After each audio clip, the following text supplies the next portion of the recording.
I'll rue the day when we start one of these podcasts and I'm not recording and we go for like 20 minutes. You're like, yeah, great, cool. Well, let's do that again. That's like You when sh- who was it? Oh, the first time I was working with Eva, and we got done, she was like, "That was great. I couldn't see anything because you weren't sharing, but I think you did amazing." I was like, I remember that. "Thank you. You're very nice. That let's do it again." Do you want to lead into that article that you read? Oh yeah, yeah, we can. Okay, yeah, unrelated, but I was reading this article on Search Engine Land saying, so here's the headline: Google Ads bug inflating some cost per click for non-US campaigns. And it basically goes on to say that those using was automating bidding strategies. I think it was maximize clicks. Let me double check.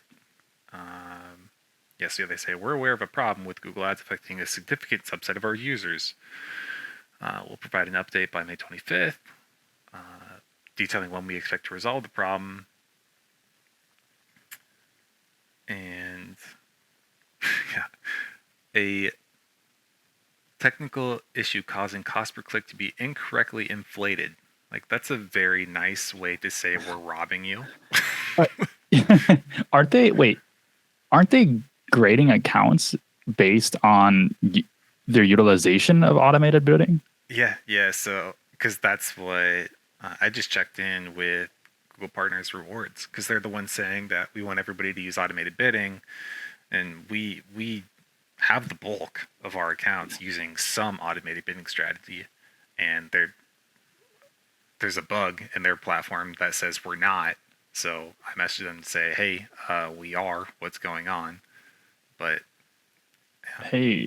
Hey, Google partners, we want you to use automated bidding to maintain good status in your partnership. Also, we're robbing you. Yeah. Yeah. Wow. Cool. Well, hopefully they get that figured out because it makes you not want to use that. But all right, well, let's kick it off into this next episode. Welcome back, everybody, to the Everbros podcast. Last episode, we talked a bit about narrowing in a service focus, and prior to that, picking a niche. But once you have both of those, the next logical step is actually pricing your services. If you know who you're going to be marketing to or who you're going to be serving and what services you're going to be offering, the next step is figuring out what you need to be charging for those services. And there's a lot of ways actually to figure out how to charge and in what way to charge.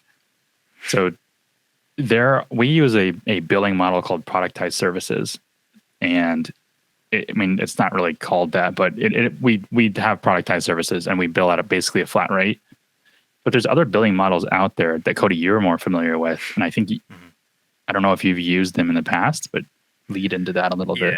Yeah. So I think that most people will probably be familiar with this idea of billable hours, and that's where it's not even just an agency. You go to any professional service, maybe an accountant, maybe a lawyer, and they're billing you for their time, right? So it's going to take 3 hours. This is my hourly rate. Therefore, you pay this times 3, which is this amount.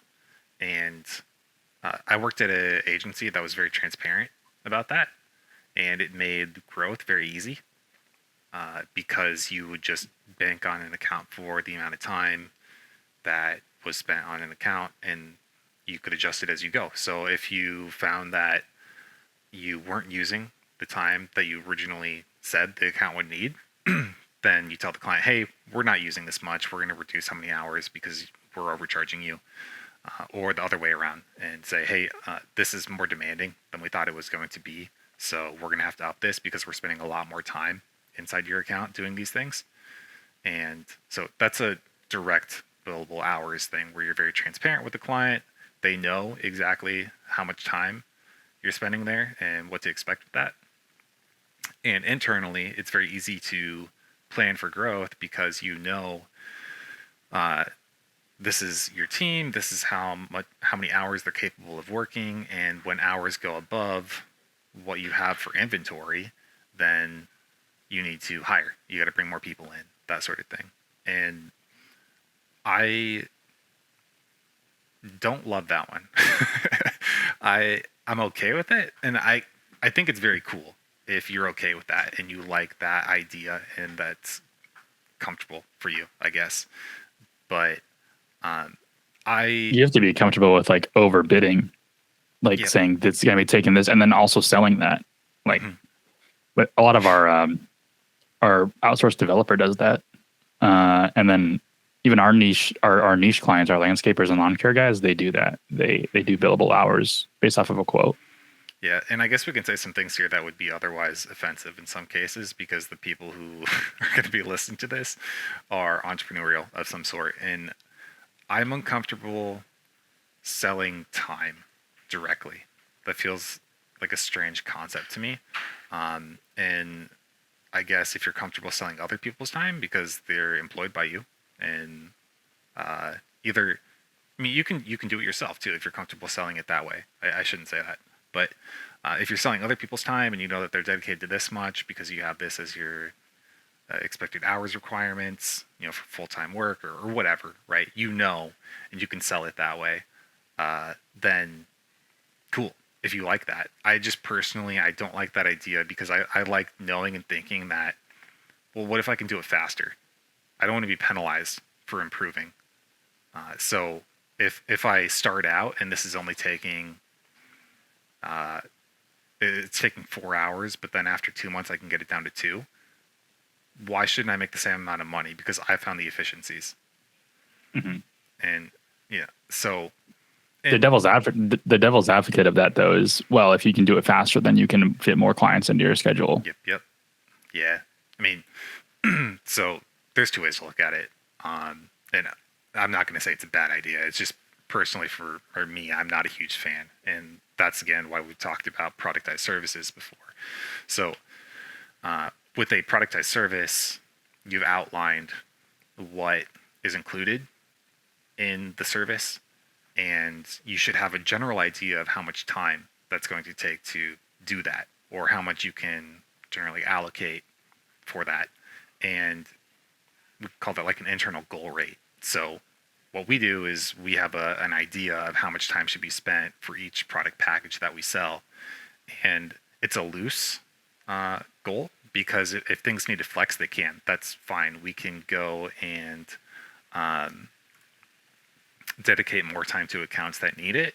And then if other accounts are in good shape, then that's okay. Then we can just kind of leave them because we know that they're performing how we need them to be. And the flex is nice because we're not bound to those hour constraints. But that also makes it a slippery slope for overworking either yourself or your team. Because if everything goes bad, then what? You haven't clearly outlined that, oh no, these are the maximum hours that we spend on this. So you can you could be, you know, if you, when we first started, we were building websites. We were basically giving away websites for free. Yep. We were doing like, I think $1,000 for our website build cost. Yeah, and we did our hourly, and it was like less than minimum, wasn't it? Or really close. It wasn't. It was under $14 an hour, which most McDonald's are paying more than that. And based off of the hours, we're putting 20, 30 hours into a website build that would cost $1,000. And on the front end, $1,000 is great, especially if it's just you. But if you're spending 20, 30 hours on it, like you know, you might as well just pick up an extra shift at McDonald's. Mm-hmm. And at first it's okay because you do need to build a book of business. You do need to build some website examples because you're going to hit that objection in the future, which is, let me see examples of your work. And it's harder to do if you don't have examples of your work and you're trying to sell new clients. So there were situations where I think our cheapest website build, actually, I don't know if it was with you, Cody, or before you, but it was 48 off. And it was we charged them, or I charged them, I can't remember, $750 for their website build. And it was 2 payments of $375. And I gave them everything in the kitchen sink on their website, like 30-page website. Well, even when, so you were saying like 20 and 30 hours, that's when things got better. that wasn't Oh yeah. that wasn't when we were doing like 40, 60 hours. Like there was a time when it was very bad. I had a philosophy too that I didn't want anything out there with our name on it that was subpar because I didn't want any competitor or other person ripping it apart. Yeah. And but that was at the very beginning. Like it's a lot different now. We're down to 20, 25 hours on a site, and actually like relatively profitable. But But we still know. I mean, we should say that it's a foot in the door. And I just had someone reach out to me on LinkedIn this week that said, "Hey, would you be willing to take a free site in order to build a relationship so we can get future work?" And I said, "Hey, like this isn't something that we need right now. If it's something that comes up later, I'll reach back out." But so other people are doing that too, saying that, "Hey, for a foot in the door, I'll do this for free." And since we're a marketing agency and not a primarily web design agency, we know that we do that with website builds because we want people on the marketing program, and that's where we make the money. Yeah. Yeah, we're okay with giving a website for free if we know that that's going to turn a large profit in monthly marketing services. We haven't had to do that, but in the very beginning, that is what we did. We were at $1,000 for a website build, and now are more than double that for a website that's not even as many pages. And a lot of that comes with confidence. A lot of it comes with actual past results of some of our site builds, but then even extending into our productized service packages, knowing what you charge versus how many hours that you spend on that productized service is extremely important too. Because I'll give you an example. When we first started, our productized service for the Green Startup package, which was basic SEO and then Google Ads management with $100 in Google Ad spend, the entire package cost $600, which left our margin at $500.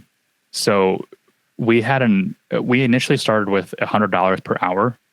Like it was kind of arbitrary. I think that was kind of like, hey, we want to internally budget $100 an hour. It's not what we charge the client. We charge the client a flat rate of $600, but we budgeted $100 per hour, which means we could spend 5 hours a month on that client for that specific service. And if we went over that, then our internal rate for what we're willing to work for starts decreasing. And there were situations where we were doing 6-7 hours because we were tracking some of our work on this, and realized, okay, we need to get a little bit more lean on this. And then we ended up upping our internal cost to $125 an hour.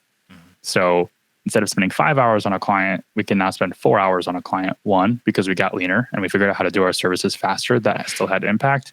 And two, 125 is a very good rate for a website development company, a marketing company, really anything. A lot of industries out there use 100 to 125 as a budgetary number.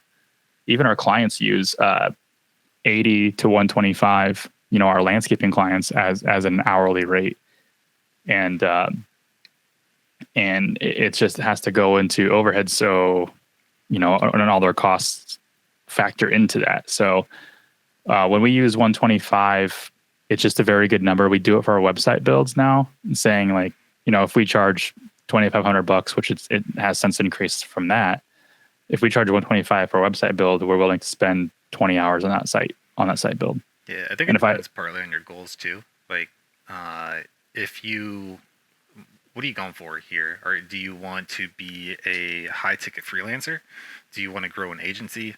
Are you just making side money? Because obviously, if you're just making side money, then you can sell for less.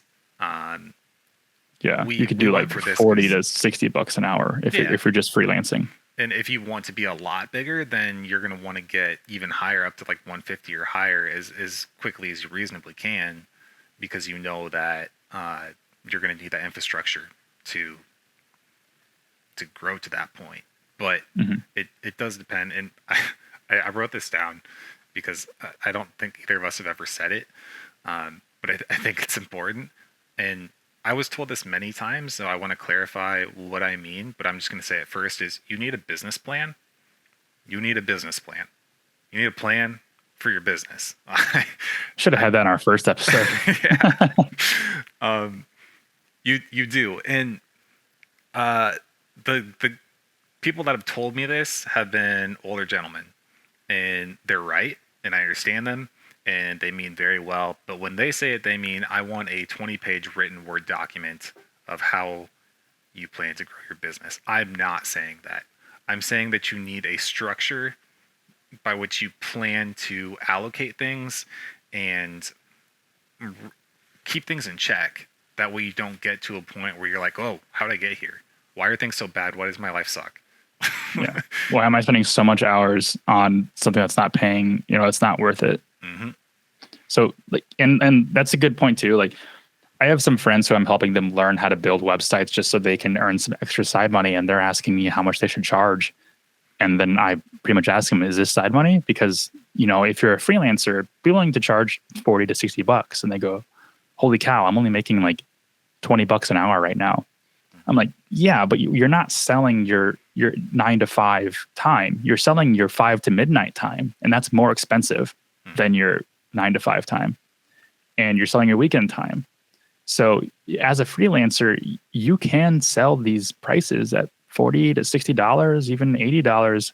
I actually had someone reach out to me from a group that I'm in, like a marketing group, and they wanted an hour of my time on a Zoom call just to talk to me about setting up an agency and like how we did it. And at the time, I had never done this before. I still haven't done it since. It was a very unique experience for me. But I didn't know what to charge because at Evergrow, we charge $125 an hour, and this is just me talking. And I charged $80 an hour because I'm like, that's what I think my free time is worth, because I have it divided between my day job and Evergrow. And I'll call my mom and talk to her for an hour for free. But like, I'll talk to this guy for an hour. You're I don't even have to Mom. yeah. She's got the best deal. I'll talk to this guy. I don't even have to do any research. I just have to answer his questions for an hour, and I get $80. And when you're a freelancer, you can charge those prices. But if you're looking to actually scale, you have to start at a price that makes sense for paying labor and paying insurance and paying some of these things. So when we say we started at 100 and then moved it to 125, we're pre-factoring in a lot of these things based on industry standards. And you can just Google like industry standard for web developer, industry standard for, marketing hours. And 125 is a very healthy number. 200, once you get like 200, like that's actual like development work. Like that's you're a developer. Yeah.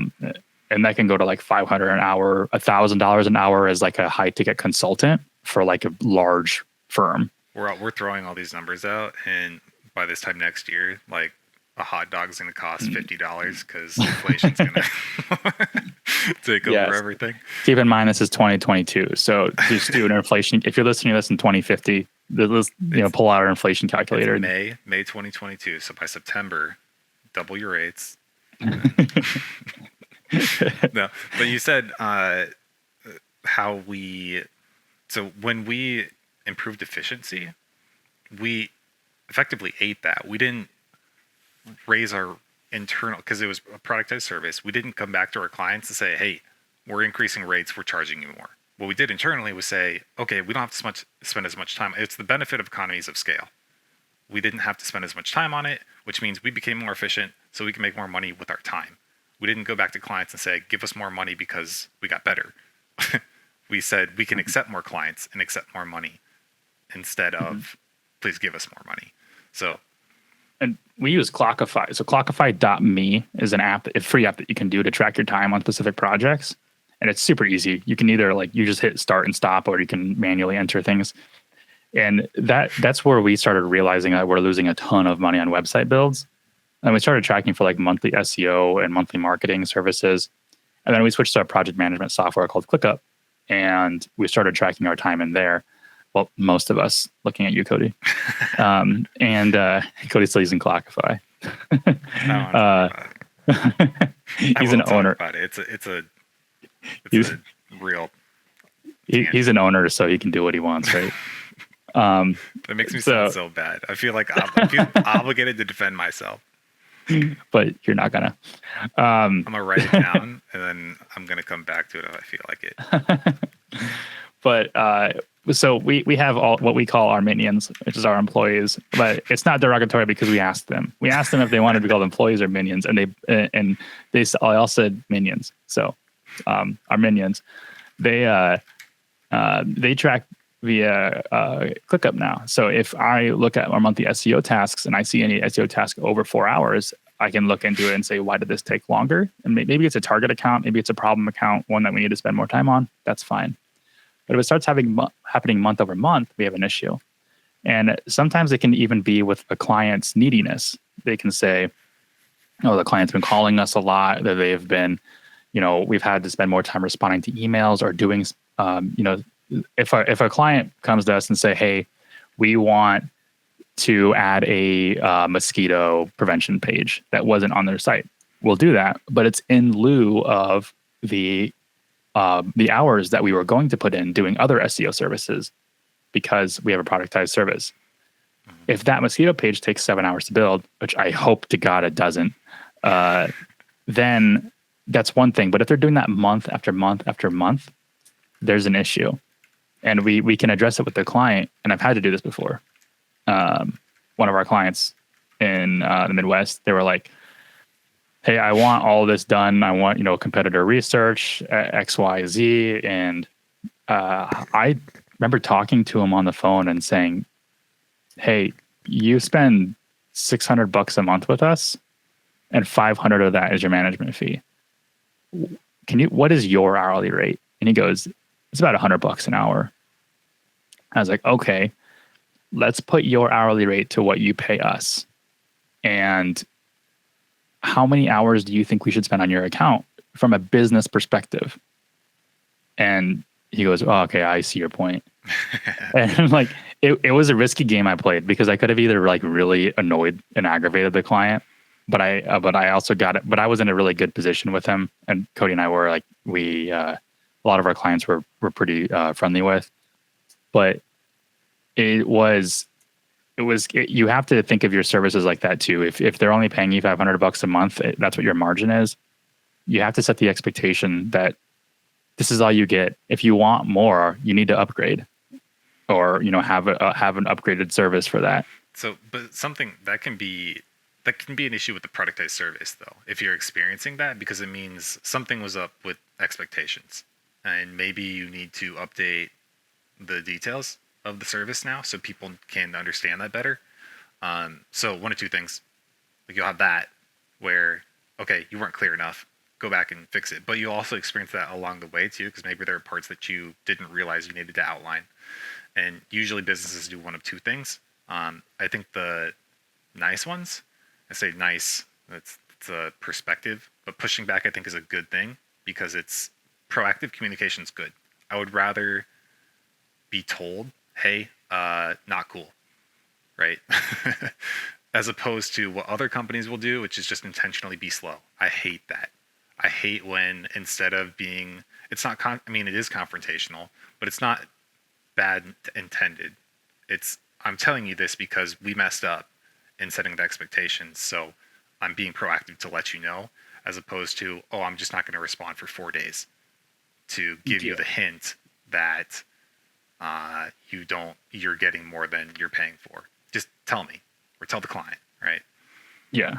We did that with the same client too. We were like, hey, you're getting way more than any of our other clients right now, and we need to pull it back a little bit. Mm-hmm.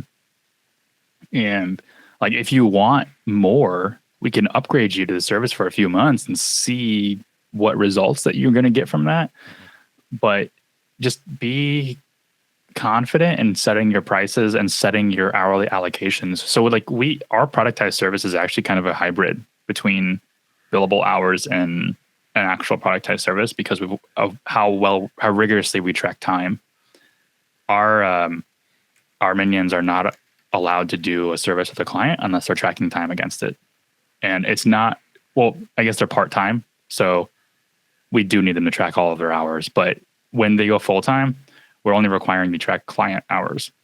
So, or at least that's what we're focused on. So Yeah, the goal of time tracking is a hot topic.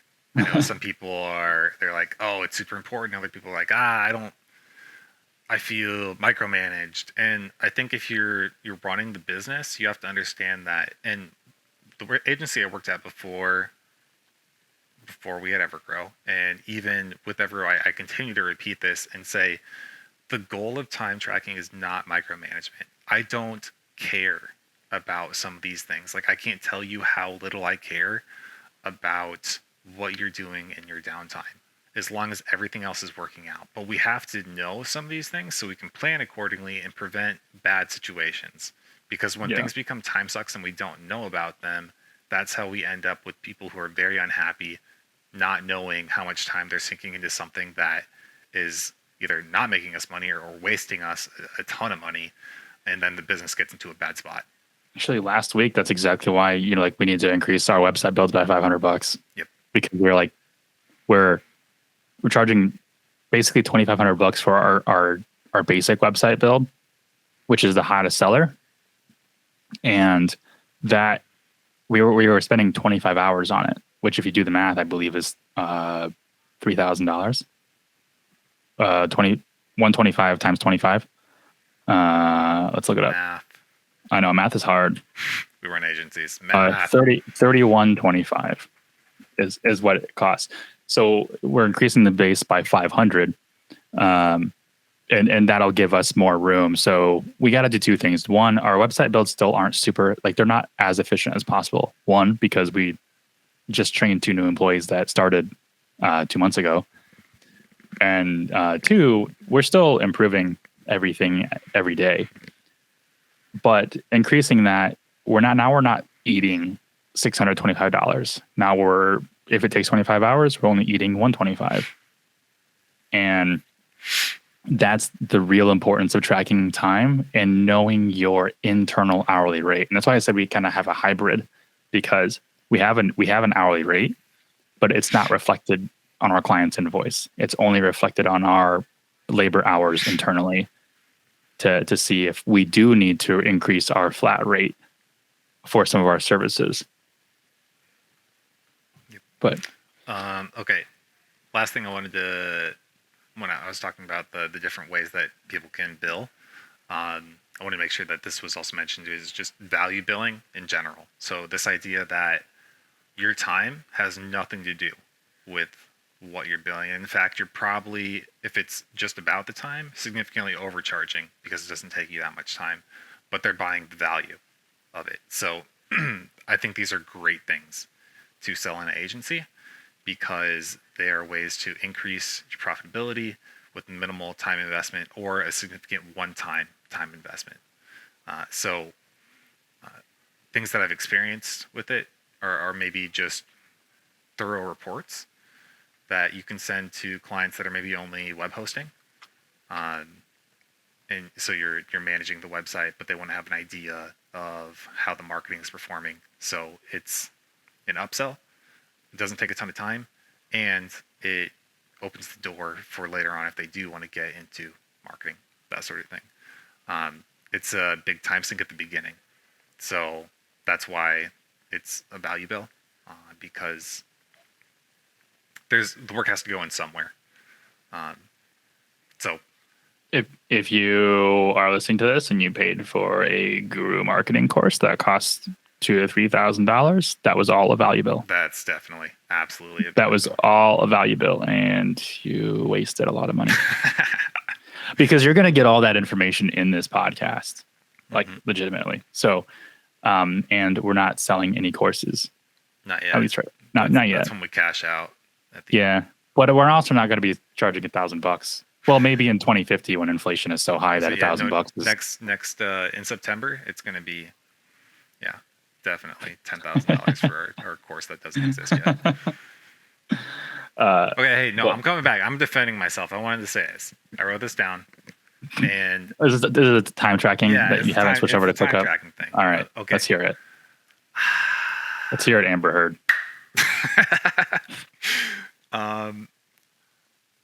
we have been working on two things internally: documentation and process management, and they're equally important, arguably. So we use ClickUp now for process management, but we've been working on documentation. The documentation isn't done, and I have a one-track mind. I am not capable of doing more than one thing well at once.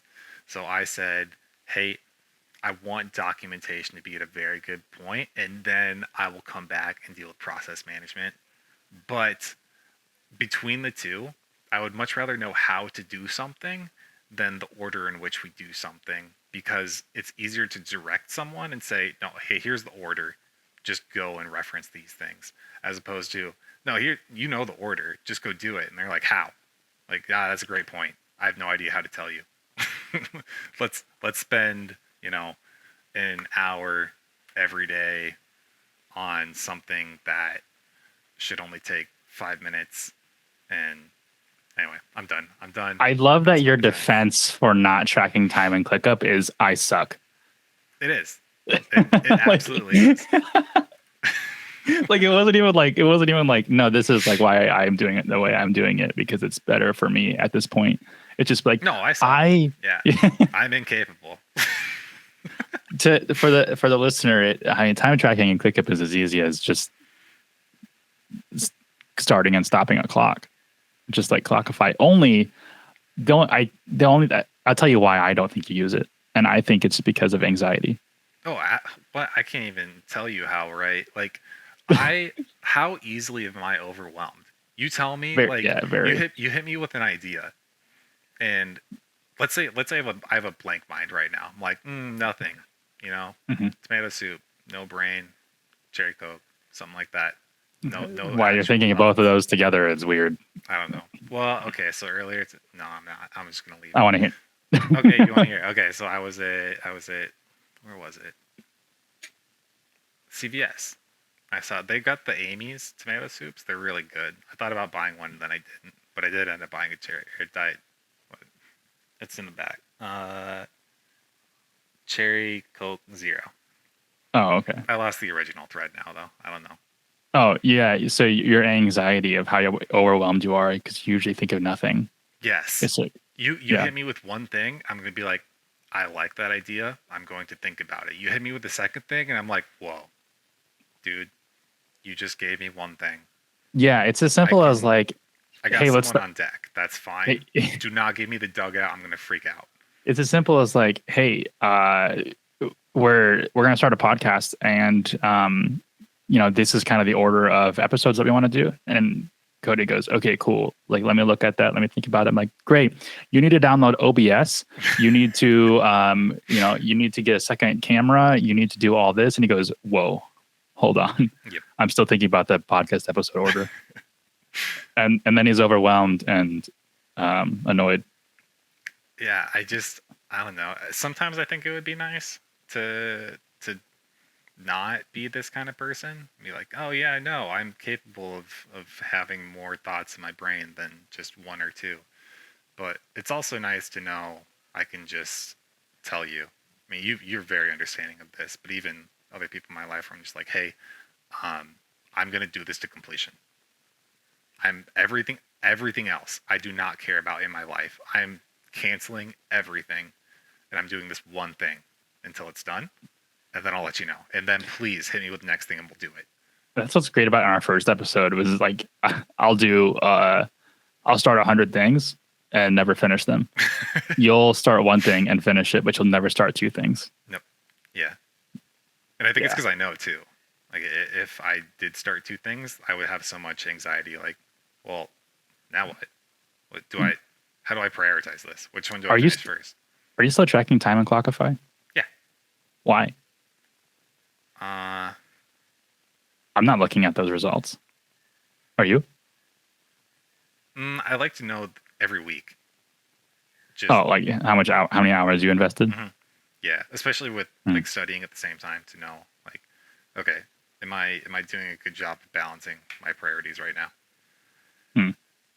Yeah. Yeah. So that part is really helpful. But then even though I've told you this before, I don't know what work is anymore. Once you become self, whatever you want to call it, you're your own boss. Like, what is work? I got a message at 2 a.m. and I responded. That took 2 to 5 minutes because I actually had to give it some serious thought. I'm driving, I'm talking to someone on the phone. I'm not driving for work, but now I'm talking about business on the phone. Is that work? I don't know what work is. Work is my life. Life is work. There is Mm-hmm. no separation. Nothing is real. Mm-hmm. Until you die. What? Until you die. Yeah, yeah. Yep. But yeah, well, did we have any other closing thoughts on pricing your services? I'm trying to think if like someone would have a question, like an additional question about pricing your services. But the only thing I would say is like in the last episode about picking a service that you're good at, you know, just don't get too broad with it or don't get too granular with it, I should say, because you start getting too granular with it and you confuse your clients, which you're actually selling them. And also it just throws in more curveballs. Whereas if you just have like very simple productized services, and this is just from my from how we model things, but it's just a lot simpler to price based on your hour. So I guess what I'm really trying to say is really find what your hourly rate is going to be. Are you freelancing? Are you trying to scale this? And then figure out what your hourly rate should be. Figure out what your service is and how many hours you would dedicate for that client per month or per week. And then accumulate that into a package if you're doing productized services, or accumulate that into a quote if you're doing billable hours. Mm-hmm. That's good. I think the only thing I'd add is I think the majority of people probably undersell themselves. So, Especially at the beginning. mm-hmm. We did. Yeah. And sometimes that's okay. If you have to get a start, that's fine. But don't drive yourself crazy. Make sure that whatever you're selling, even if it's because you have to balance market viability. Will the market accept what I'm charging for this? Will they pay for it? With, do I want to do this? Is it worth doing for the time and the money that I'm asking? And if one of those isn't okay, then don't do it. That's a really good point. You need like, both. Yeah, I mean, we're our client is lawn care and landscapers, and you know our pricing is really geared towards the landscaper or lawn care person who is making 200,000 plus.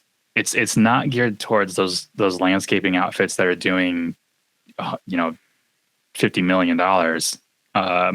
Although we're considering we're about to get a client that does 10 million, which is our biggest one, but 200,000 to 800,000 is really kind of our sweet spot when we started. Now it's 800,000 to 1.5 million is kind of where our clients are. But if we were targeting like law firms, I'm pretty sure our hourly rate would be a lot higher. Mostly because law firms can pay $100 per click in Google Ads. Yeah, they have massive budgets. So yeah, to advertise. So you do have to know your market when pricing your services, because 125 is not a good fit for everything. It might be a good fit for like landscaping and local business SEO, but also if you're doing SEO for healthcare systems or whatever, you might need to invest more time into your packages. So if you do have 125, maybe as an hourly rate, maybe you need to put 10 hours, double what we put in there. And Snap, I just realized I forgot a very important one. Do you want me to throw it in here too? Like you throw do it a little longer? Okay. Yeah. I didn't say anything about any sort of profit sharing agreement. Oh, yeah. And those are important. They're not as common. I've seen people ask before too, and I've been asked how many of those we're willing to do. Do I know people that do them? We have one. We have one sort of, and it's not profit sharing in the traditional sense that you would think of. We have equity in a company that's then paying us out profits.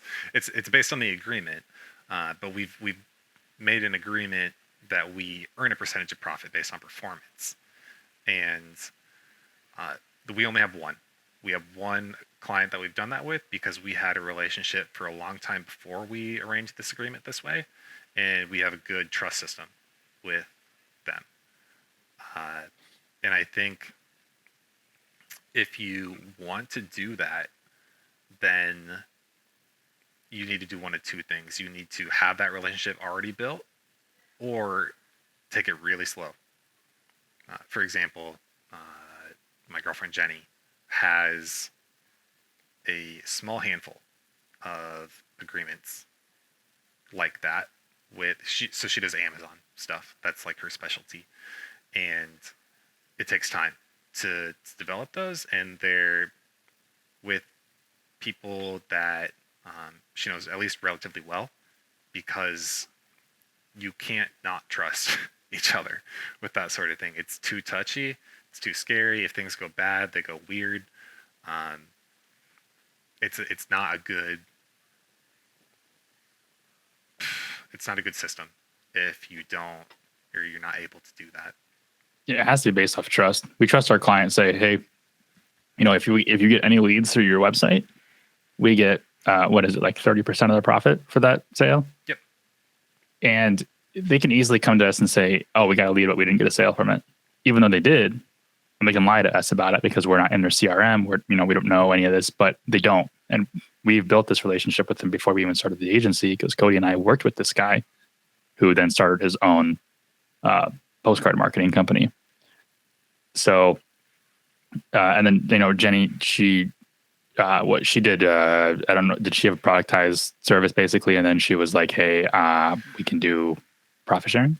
Yeah. So she's open to different ways, but a lot of the time it ends up being a percentage of profit of growth. So they'll make a baseline and say, this is where you're at, right? We can assume that this is your general performance.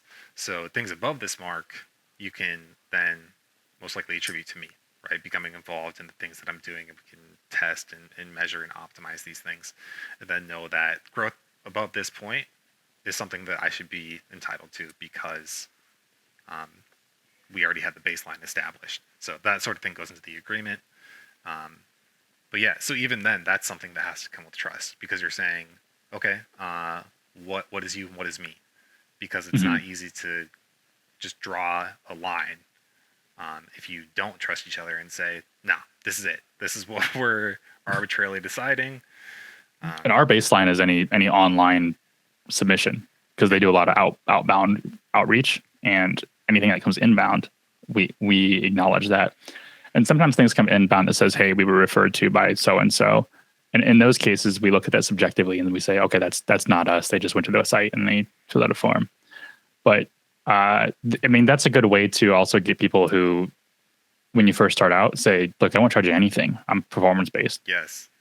Very good point. And yeah, but you have to set guardrails up. You either have to trust the person and they have to trust you, or you have to be able to see their books, or you have to, be in their CRM or something. Usually it's trust, I would say.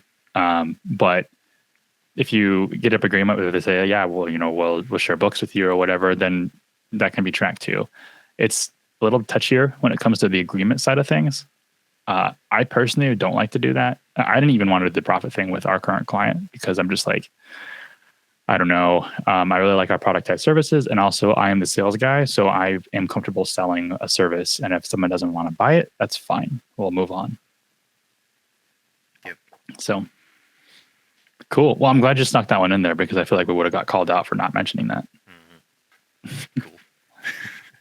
So, all right. Well, I think that's everything. That's how to price your services. So, if you guys got any questions, you can always email me at jake@evergrowmarketing.com. If you got specific questions you want to ask, I'm happy to respond to them. If you have questions for me, you can email Jake at jake@evergrowmarketing.com, and you won't talk to me. That is accurate. So anyways, guys, thanks for listening to the Everbros podcast. Tune in next time, and we got some more treats for you on how to grow and survive the agency lifestyle.